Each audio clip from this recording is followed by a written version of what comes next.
வணக்கம் viewers. Lemon juice, லெமனில் பாதி வந்து அழுகி இருந்ததுங்க, அதை வெட்டிட்டு வேற பாதி வெட்டியே வச்சுருக்கோம் பாருங்க. லெமன் ஜூஸ் போடுறதுக்கு லெமன் எடுத்துக்குவோம், கொஞ்சம் புழிஞ்சுக்குவோம், நல்லா புழிஞ்சுக்குவோம். நல்லா புழிஞ்சாச்சு.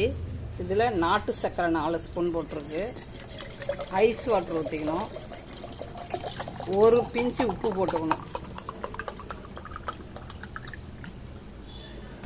நல்லா கலக்கணும். ஒரு துளி மிளகாத்தூள், உப்பு,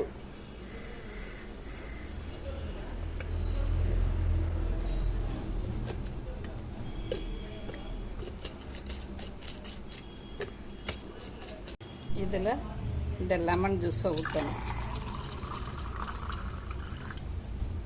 இந்த எலுமிச்சம்பழத்தை விட்டு இப்படி வைக்கணும். புதினா ஒன்று போட்டுக்கணும். லெமன் ஜூஸ் ரெடிங்க. பிடிச்சிருந்தால் லைக் பண்ணி சப்ஸ்கிரைப் பண்ணுங்கள். லெமன் ஜூஸ், இந்த வெயிலுக்கு ஏற்ற லெமன் ஜூஸ். இந்த வெயில் காலத்துக்கு ஐஸ் வாட்டர்லாம் குடிக்கக்கூடாது. வெளியில் போயிட்டு வந்தால் ஐஸ் வாட்டர் குடிக்கக்கூடாது. மோரில் உப்பு போட்டு குடிக்கலாம், இல்லைன்னா இந்த மாதிரி லெமன் நாட்டு சக்கரை போட்டு குடிங்க. உடம்புக்குள்ள அத்தனை சத்து இந்த லெமனில் இருக்குது. உடம்புக்கு ஊட்டச்சத்து.